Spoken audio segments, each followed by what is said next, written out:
Speaking, please. It's Rosa calling from the Office of the Public Advocate Advice Service. Hi, how you going?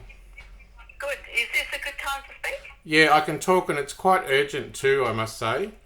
Okay. Because, look, I could only explain through a video I just made, if you would indulge me in sending it to you. I've been character assassinated, and I've been called, labelled crazy, because I've identified it in the past. But I'm actually owed multi-millions of dollars in detriment. Now, rather than the government take responsibility, which they haven't, I've been framed as an extortionist, a rapist, pedophile, whatever.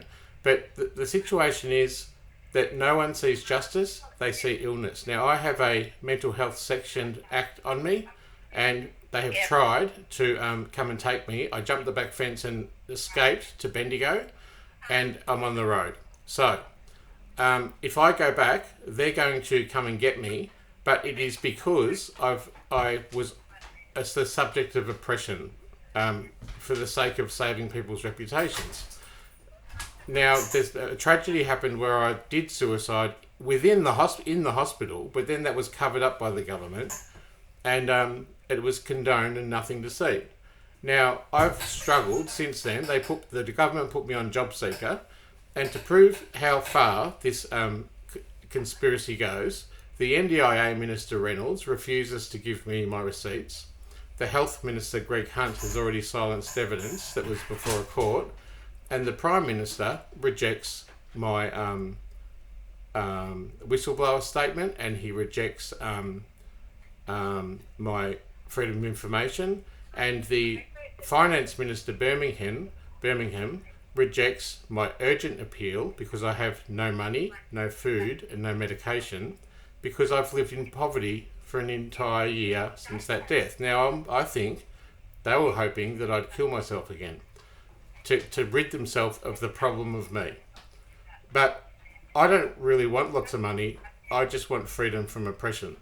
And further to that, when I go home, they're going to come to my door, and with a search warrant, or whatever, the Mental Health Act, they're going to take me there. And I don't want to go there. I'm not insane. I've got a PhD. I'm cleverer than all them. I'm a bit forgetful now because of the injury. However, now it's the case that I cannot report rape, murder, tax fraud, drug trafficking, anything to the police, including theft of my phone to my car. I'm banned from police, blanket banned. And I'm blanket banned from being a whistleblower, making a public interest disclosure, or having my detriment met. Now, it's obvious that this has come from somewhere, and I think it's maybe my former partner who still owes me $500,000 who used to work for ASIO, and another couple of issues where I was framed as an extortionist for a valid complaint about a GP. Now, for whatever reason, I have been forced to poverty, and why should I obey the mental health law if I cannot report crime myself to police? Now, this is obviously an injustice. I can't go to police, I can't be a whistleblower, and I can't get a lawyer. I'm owed millions and millions of dollars in detriment. I'm not insane, and I'm not suicidal. I'm persecuted, and I'm victimised. And the mental health centre, who I threatened to sue, the Saltwater Clinic, the local clinic, is an arm of the hospital that I'm trying to sue. The CEO of the hospital, when I just offered an atonement, I offered him to atone for the tragedy that happened. He told me to sue him directly, personally. And that to me is the amount of audacity this movement has, because he knows I am utterly powerless. And he knows that people are on side to see me as ill, when in fact I've been oppressed and literally murdered, and it covered up. Now, I ask you, as the Office of the Public Advocate, what can you do, framed by that information, which is also publicly available on the website, my whistleblowing website, because I've had nowhere else to go. I've had to scream it out publicly. It's called killhim.info. What can the Office of the Public Advocate do, framed by that information? Because I've already been informed by a psychiatrist the last time I was hospitalised that I could be framed with a crime and never get out. That means I lose my freedom. If I go home, I lose my freedom. Now, this is not an issue of crime. It's not an issue of mental illness or suicidality. It's a corrupt and systemic oppression of me, and I'm still trying to work it out because the Prime Minister won't give me my freedom of information. Right. So what is you, as an advocate who is part of the government and also under the auspice of probably the system that's oppressing me, what can you do, or now that this evidence is out there and that it's absolutely clear that I'm not suicidal or at risk, and that this is not a mental health issue, this is a systemic persecution issue where because they couldn't kill me, they're going to jail me. Okay. So, Dr. Mclean, the Office of the Public Advocate generally assists people who have lost capacity to make decisions. I can't make this decision. I can't. I'm framed.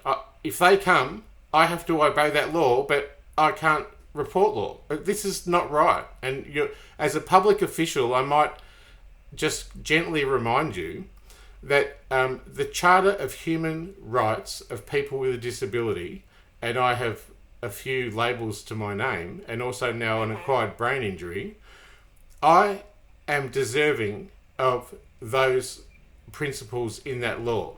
And as a public official, you're not allowed to stray outside of those, the charter.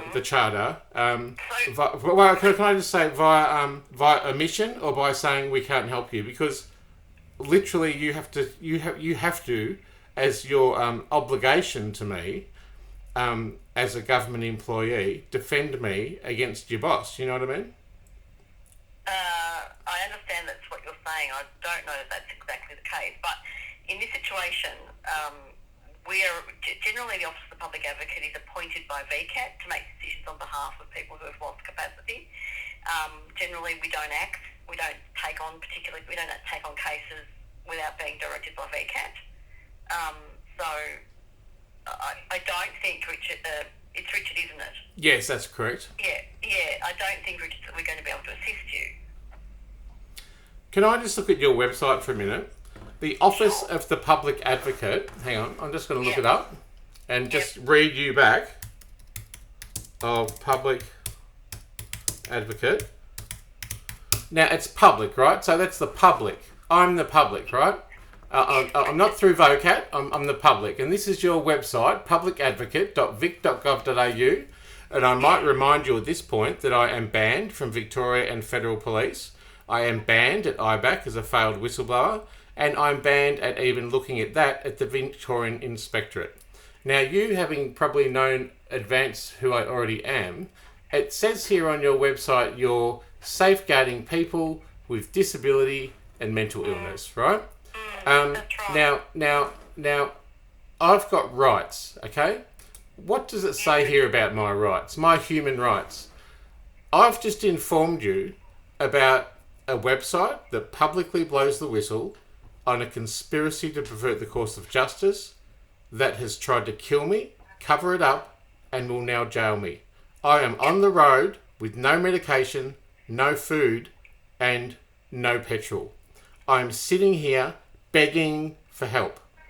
You are the Office of the Public Advocate. You protect my human rights as a person with a disability. Now, you can stigmatise me for being clever and articulate, but I actually have, if you want to believe the psychiatrists, schizophrenia, bipolar, personality disorder, ADHD, panic disorder, adjustment disorder, and I can't remember the others.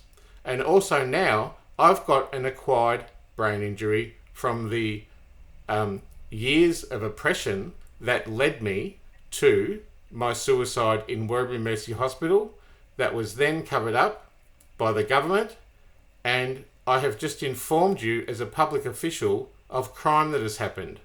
It is not permissible for you to act by omission, to not act on that. I beg of you to reconsider, not saying that you can't help me, but if I go home, I'm framed. I'm going to jail.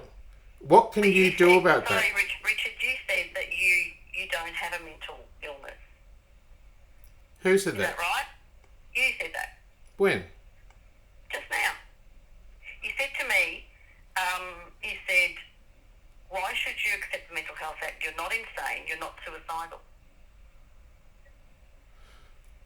The Mental Health Act, if you'll excuse me for explaining what you already know, is prepared for people who are at risk to themselves or someone else, correct? Yep. Yep. So I just told you a list of mental illnesses I have been diagnosed with, correct? That's right, but you also told me that you weren't insane. And I also have explained to you in great detail the conspiracy to pervert the course of justice, and also that they're coming to jail me out of oppression. And it's... Are they going to take you to jail? Are they going to take you to hospital? I meant jail to hospital, to the psychiatric ward.